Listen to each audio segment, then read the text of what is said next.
कौन कौन घर में गाय पाल करके रखे, हाथ उठाना जो ईमानदारी से पाल के रखे। 2 4 10 15 बस।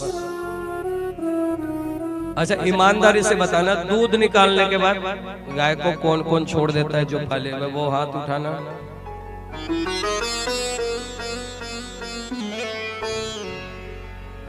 इतनी ईमानदारी क्यों दिखा रहे हो भाई? आपको पता है आज जो रोड में एक्सीडेंट होते हैं, बहुत ध्यान से सुनना, गौ माता के द्वारा जो एक्सीडेंट होता है, कई परिवार गाय को बचाने के चक्कर में खुद की गाड़ी पलट जाती है, ऑन द स्पॉट मर भी जाते हैं। तो गौ हत्या को रोके कि अपनी जान की हिफाजत करे, क्या करनी चाहिए? क्या करना चाहिए? मान लो आप एक्टिवा चलाते जा रहे हैं, गाड़ी चलाते जा रहे हैं, 60-70 की स्पीड में है, अचानक मेन रोड में, साधारण रोड पे नहीं, मेन रोड पे छोटी सी बछिया सामने आ गई, तो आप उसको बचाओगे कि मारोगे? और उसको बचाने के बाद खुद बचोगे कि मरोगे?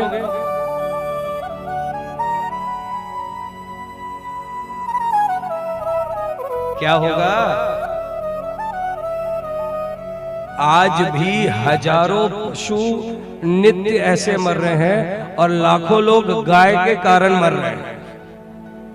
मैं ये नहीं बोल रहा हूं कि गाय मत पालो, मेरा कहना है कि यदि गाय आपने पाला है तो एक परिवार के व्यक्ति की तरह उस गाय का सम्मान करो। और यदि आपकी गैया दूध निकालने के बाद कहीं रोड में चलती है, कोई ट्रक वाला उसे ठोक देता है, तो जो गौ हत्या है वो दोष ट्रक वाले को नहीं लगेगा, किसको लगेगा? जो गाय को पालता है, जो पाला है और अपनी गैया को दूध की लालच के बाद बिना खाना दिए छोड़ देता है। तो मेरा निवेदन कि यदि जगह नहीं है, स्थान नहीं है, तो मत पालो। गौशाला में जाकर के एक गाय को गोद ले लो कि मैं जीवन भर इस गाय की सेवा करूंगा, और उसके लिए पैसा दे करके आओ। मंदिरों में गाय होती, वहां जाकर के पैसा दे करके आओ, नहीं तो उसका चारा दे करके आओ। जरूरी नहीं कि पैसे से ही काम हो, आप चारा का प्रबंध कीजिए, चारे की व्यवस्था कीजिए, तो भी आपको गौ पालन का ही फल मिलेगा। और आपके द्वारा पाली हुई गैया रोड में जाती है, उससे कोई दूसरा परिवार मर जाता है, तो ब्रह्म हत्या का पाप उस पालक को लगेगा। किसको लगेगा? उस पालक को लगेगा। इसलिए मेरा निवेदन कि गौ माता राष्ट्र माता है, भारत की जननी है, और केवल गाय के पूजन से 33 कोटि देवता प्रसन्न होते हैं। मंदिर जाने की आवश्यकता नहीं है। यदि आप केवल गाय की पूजन करते हो तो गाय के ये लेफ्ट साइड वाले पैर पे हनुमान जी का निवास होता है। हाँ, जंघा पे किसका? हनुमान जी का निवास होता है। एक बार लक्ष्मी को बड़ा अहंकार हो गया। किसको? लक्ष्मी को अहंकार हुआ, मैं तो पैसे वाली हूं, मुझे क्या मतलब, गाय जाए कहीं नहीं जाए।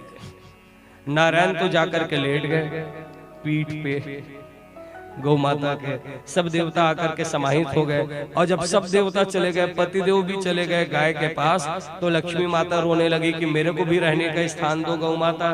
गौ माता जो बोली कि हाउसफुल हो गया, अब तू जा यहाँ से। लक्ष्मी जी बोली ऐसा नहीं होता, मेरे पति भी आप ही के पास है, माँ कोई तो जगह दे दो। तो गौ माता ने कहा कि मेरा गोबर बचा है, बोल चाहिए?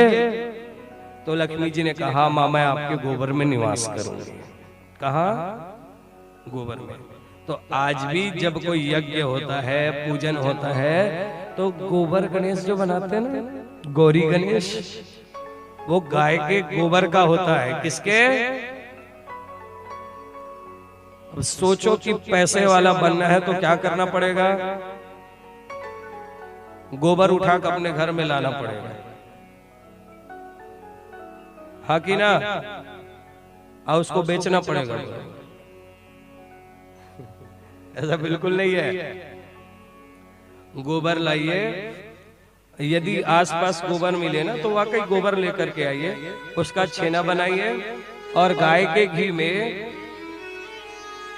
थोड़ा सा गुड़ मिला करके अपने हाथ के बनाए कंडे और छेने पर आप केवल रोज की 21 आहुति डालिए।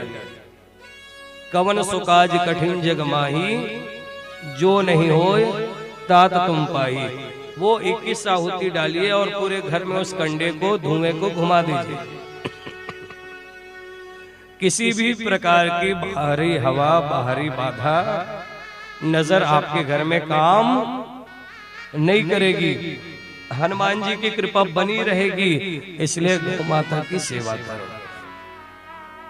अब आप लोग बोलोगे महाराज हम लोग गाय का गोबर इसलिए नहीं लाते क्योंकि गाय के गोबर में भी अब बदबू आने लगी है। क्यों नहीं आएगी?